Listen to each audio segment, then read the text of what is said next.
Dragon Ball Super has done something groundbreaking. With the birth of Kale as the legendary Super Saiyan in Universe 6, this has brought about a lot of questions as to who's the legendary Super Saiyan in Universe 7, and Kamen Rider 13 came up with a theory that Broly died as a baby within the Dragon Ball Super world. So without wasting any more time, I'm going to get into this video. I'm going to explain his points in this theory and eventually make my conclusion as to whether or not we should accept or reject this theory itself. So let's get started. So if Universe 6 and Universe 7 are twin universes, and the way the rule works is that if the universes add up to 13, they're twin universes. So if Kale is the legendary Super Saiyan in Universe 6, does this mean that there is a legendary Super Saiyan in Universe 7? Now, the first thing that we have to talk about is that in Dragon Ball Super, they do not specifically call Kale's form the legendary Super Saiyan.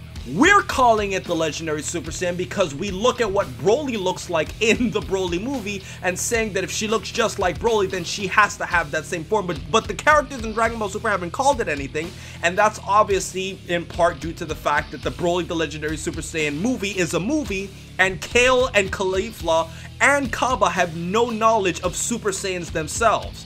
So I don't necessarily think that Kale becoming a legendary Super Saiyan really has anything to do with the movie, but there is an interesting question in regards to who is the Universe 7 equivalent.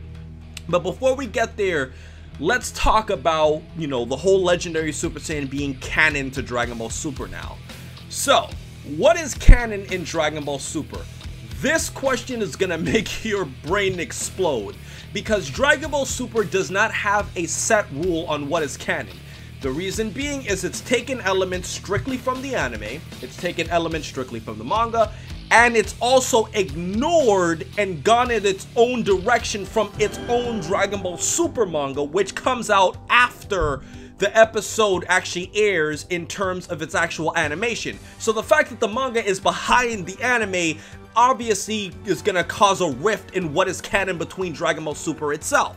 So with that said, you look at the movies and you say, well, the Dragon Ball movies are kind of like what-if scenarios, or I guess you can say alternate scenarios to the Dragon Ball storyline. You look at the Dragon Ball movie called Tree of Might, that's pretty much a what-if scenario of an idea of what Goku would have looked like had he never hit his head as a baby and if he was evil. And then if you look at the Super Android 13 movie, that's pretty much a movie showing what if Dr. Gero's other androids like 13, 14, and 15 were released into the world and Goku and friends had to take them down. So with that said, the Dragon Ball movies aren't necessarily canon. And what does this say about Broly? Broly or some other baby within Universe 7 died when Frieza destroyed planet Vegeta and was wiped out in its explosion. It is not out of the realm of possibility that Frieza, when he wiped out the planet, he could have killed the legendary Super Saiyan, or who could have become the legendary Super Saiyan, as all those babies obviously would have had the potential to become one, and if you wipe them all out, then they're gone. And because Broly somehow managed to survive in the Broly movie with Paragus, that saved him from what would have been his actual canon storyline in Dragon Ball Super.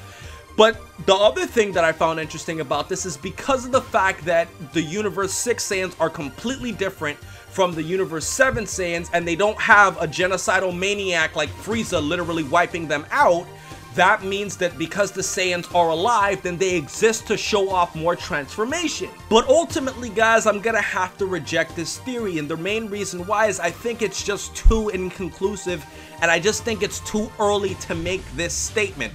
I think it's a nice theory on trying to explain that there could have been a baby that died before anything happened in the series, but there just is not enough evidence to prove this. But I do agree with the fact that if Kale is the legendary Super Saiyan, that there has to be a Universe 7 equivalent, as they are twin universes. I personally think that Dragon Ball Super was just inspired by Broly to make Kale. I don't think they're actually trying to make an actual storyline out of this, which is why I think people are reading too far into it. But I do think it's interesting that they're taking a nod to another character. And I just think Kale, in their eyes, in my opinion, I think Kale to Dragon Ball Super's writers is literally just a mutated Saiyan that is just super powerful with a lot of potential. I don't think they're going as far as to saying legendary Super Saiyan or trying to make the story that specific. It's just an obvious inspiration of another character and its design. But ultimately, let me know what you think about this theory in the comment section below. I am Quaman, also known as Detective Q. I am signing out, and please remember to rate, comment, and subscribe. And remember, as I always say, to have a great day, guys.